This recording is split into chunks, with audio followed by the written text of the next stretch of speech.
Waarom? Brekbaar. Ik ben benijd. Voor Ik ben benijd is uw panel alle dagen op zoek naar cultuur in Friesland. Joet zullen Roelof en Jikke op een paad. 20e eeuw is dit, hè? De eeuw van het Verre Oosten.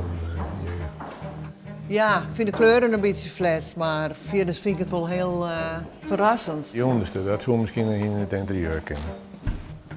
De eeuw van de verheffing. De sportstal, de spieren, en dat is het begin van de eeuw geweest. Arbeid adem. Ja, vlijt gedijt. Apart.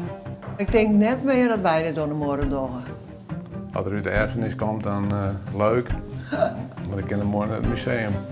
De traditionele rolverdeling tussen de man die het brood op de plank brengt en de vrouw die gedwee het huishouden verzorgt, begint rond 1900 haarscheurtjes te vertonen. Die tijd vind ik wel heel leuk. Dat roende wat, dat iets meer romantiek. Ja. De eeuw van het protest.